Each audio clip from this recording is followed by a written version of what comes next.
കഴിഞ്ഞ മാസം പാട്നയിൽ നടത്തിയ വിശാലമായ വർക്കിംഗ് കമ്മിറ്റി യോഗത്തിൽ കോൺഗ്രസ് തീരുമാനമെടുക്കുകയായിരുന്നു.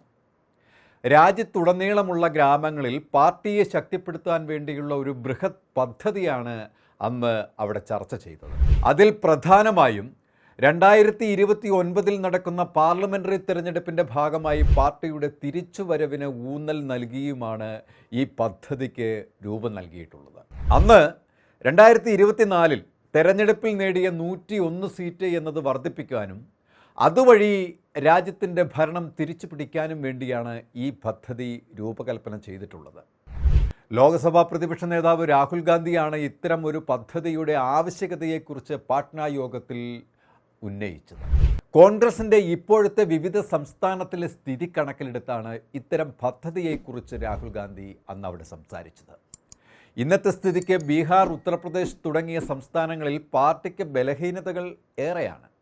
ഈ സംസ്ഥാനങ്ങളിൽ പാർട്ടി കൈവിട്ടു പോയ പ്രതാപം തിരിച്ചുപിടിക്കാൻ കുറച്ചു കാലം കൂടി വേണ്ടി വരും എന്നാണ് കാണുന്നത്.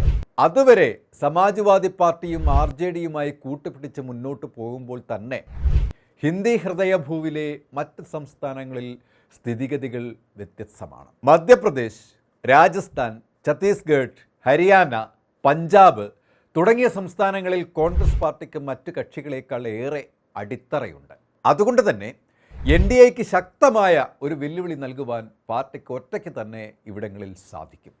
ഇലക്ഷൻ സമയങ്ങളിൽ അവിടെയുള്ള ചെറു കക്ഷികളുമായി ഐക്യം രൂപീകരിച്ചാൽ ഈ സംസ്ഥാനങ്ങളിലെല്ലാം ഭരണം പിടിച്ചുപിടിക്കാൻ കഴിയുമെന്നാണ് രാഹുൽ ഗാന്ധി തൻ്റെ പ്രസംഗത്തിൽ അവിടെ പ്രത്യാശ പ്രകടിപ്പിച്ചത്. എന്നാൽ ഇതിൻ്റെ ഭാഗമായി കുറേയേറെ മുന്നൊരുക്കങ്ങൾ അവിടെ നടത്തേണ്ടതുണ്ട്.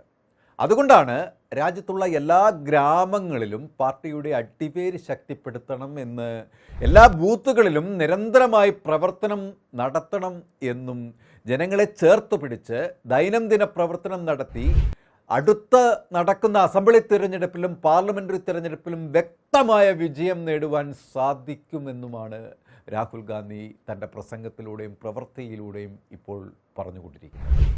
രാഹുൽ പറഞ്ഞ ഈ കാര്യം അംഗീകരിച്ച യോഗം ബീഹാർ തെരഞ്ഞെടുപ്പ് കഴിഞ്ഞ് നടക്കുന്ന വർക്കിംഗ് കമ്മിറ്റിയിൽ ഇതിനായിട്ടുള്ള ബൃഹത് പദ്ധതിക്ക് രൂപം നൽകാമെന്ന തീരുമാനത്തോടു കൂടിയാണ് അന്ന് പിരിഞ്ഞത്. ഉന്നതതല കോൺഗ്രസ് പാർട്ടി വൃത്തങ്ങൾ ഇപ്പോൾ സൂചിപ്പിക്കുന്നത് ഇതിനുള്ള പ്രാരംഭ നടപടികൾ ആരംഭിച്ചിട്ടുണ്ട് എന്ന് തന്നെയാണ്. ഇതനുസരിച്ച് ഇതര സംസ്ഥാനങ്ങളിൽ പ്രാദേശിക യോഗങ്ങൾ ഇതിനോടകം തന്നെ ആരംഭിച്ചിട്ടുമുണ്ട്. ഈ സംസ്ഥാനങ്ങളിൽ നിന്നുള്ള ശുപാർശകൾ കൂടി കണക്കിലെടുത്തായിരിക്കും കോൺഗ്രസ് ദേശീയ പദ്ധതിക്ക് രൂപം നൽകുക.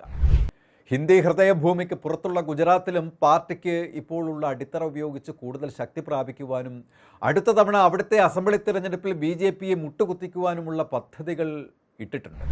ഇതിൻ്റെ ഭാഗമായിട്ടാണ് രാഹുൽ ഗാന്ധി മാസത്തിൽ 1 എന്ന വിധത്തിൽ ഈ സംസ്ഥാനങ്ങൾ തോറും സന്ദർശനം നടത്തുന്നത്.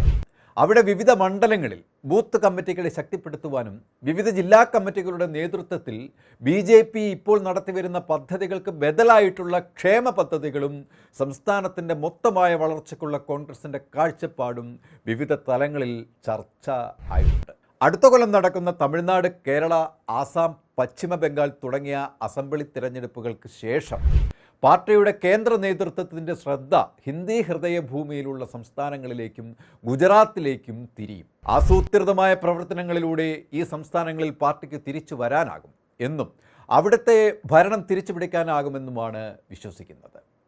ഈ സംസ്ഥാനങ്ങളിൽ ഭരണത്തിൽ ഏറിയാൽ 2029 പാർട്ടിക്ക് കേന്ദ്രത്തിൽ തിരിച്ചു വരാനാകുമെന്നാണ് ഇപ്പോഴത്തെ നിഗമനം. അടുത്ത വർഷം നടക്കുന്ന നിയമസഭാ തെരഞ്ഞെടുപ്പുകളിൽ തമിഴ്നാട്ടിലും DMKയുടെ നേതൃത്വത്തിലുള്ള മുന്നണിക്ക് ഭരണം നിലനിർത്താൻ ആകുമെന്നും കേരളത്തിലും ആസാമിലും ഭരണം തിരിച്ചുപിടിക്കാനാകുമെന്നുമാണ് പാർട്ടിയുടെ വിലയിരുത്തൽ. ഇതിനായി ആവശ്യമുള്ള തീരുമാനങ്ങളും അടുത്ത പാർട്ടി കേന്ദ്ര വർക്കിംഗ് കമ്മിറ്റി യോഗത്തിൽ ചർച്ച ചെയ്ത് തീരുമാനമെടുക്കും. ഒരു ഉന്നത നേതാവ് ഗ്രൗണ്ട് സീറോയോട് സൂചിപ്പിച്ചതാണ് ഇതൊക്കെ. കോൺഗ്രസ് ഇന്ത്യയുടെ മുഴുവൻ സംസ്ഥാനങ്ങളിലും നഷ്ടപ്രതാപങ്ങൾ തിരിച്ചുപിടിക്കാനുള്ള മുന്നൊരുക്കങ്ങൾ തകൃതിയായി നടപ്പിലാക്കി വരികയാണ്. ഭരണത്തിന് മേൽ ജനക്ഷേമകരമായ വിവിധ പദ്ധതികൾ നടപ്പിലാക്കി BJPയെ പ്രതിരോധത്തിലാക്കുകയാണ് കോൺഗ്രസ്. കോൺഗ്രസിൻ്റെ ഇത്തരം നീക്കങ്ങളിൽ BJPക്ക് ആകെ അങ്കലാപ്പ് സൃഷ്ടിച്ചിട്ടുമുണ്ട്. ഇങ്ങനെ ജനഹൃദയം അറിഞ്ഞ് നാടിൻ്റെ സ്പന്ദനമറിഞ്ഞ് കോൺഗ്രസ് താഴേക്കിടയിൽ നിന്നും പ്രവർത്തിച്ചു വരുമ്പോൾ അത് അടിസ്ഥാന വർഗത്തിൽ നിന്നും കോൺഗ്രസിൻ്റെ ഒരു ഉയർപ്പാണ് കാണാനാവുന്നത്. അപ്പുറം BJPയുടെ തകർച്ചയും നമുക്ക് കാണാം. കൂടുതൽ വാർത്തകൾക്കും വിശേഷങ്ങൾക്കും ഞങ്ങളുടെ channel like, share and subscribe ചെയ്യുക. കൂടാതെ സബ്സ്ക്രൈബ് ബട്ടണിലെ ബെല്ലൈക്കൺ എനേബിൾ ചെയ്യാനും മറക്കരുത്.